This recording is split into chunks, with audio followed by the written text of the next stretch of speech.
So we got a new ravioli maker, and my brother taught me how to make this really great spinach and cream cheese ravioli. It's so amazing. So in a blender, I'm mixing egg and oil, olive oil, and salt. And then I'm gonna put some spinach in together with all of that, and we're gonna puree the spinach so that it will be nice and smooth, and we can incorporate it easily into the flour. So I have Italian OO flour, and it is so nice to work with. You may need to adjust the liquid to flour mixture ratio, but I'm pretty happy with what I did here. And just give it a quick stir, that's what I do, and then put it in my stand mixer with the dough hook on. You can easily knead this by hand as well. I just find it tidier to work with the dough hook, and this is the resulting dough. It's a little bit soft, so you might need to add a bit of flour. Anyway, so I sauteed 1.5 bags of baby spinach and chopped it up just small enough so it can become a nice ravioli filling.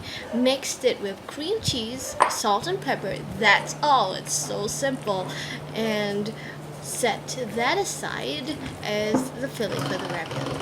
So I'm rolling out the pasta dough, and because it was a little bit soft, I need to keep adding flour just to get the right consistency. And I roll out each piece of each length of pasta dough just in time to make each batch of ravioli, so the dough doesn't dry out beforehand, because I find it tends to dry out for me. So I put it in the I put it over the ravioli maker, make the indentations, fill them up. It's so easy and simple and really quick, and much easier than the way we used to do it without this ravioli maker, which was by hand, and that was a lot of work. So you can see it's just putting another piece of dough over and rolling it all down, and it cuts out 12 nice little pieces of ravioli for you, which is so easy and so amazing.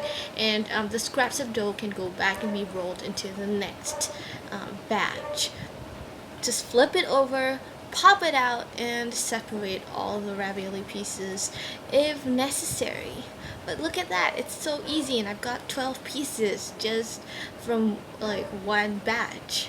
And I actually made 4 batches of these, so I ended up with 48 pieces of ravioli.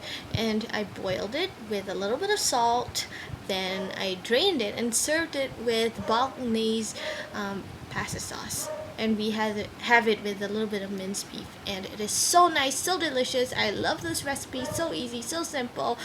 Do like and subscribe, and stay tuned for more.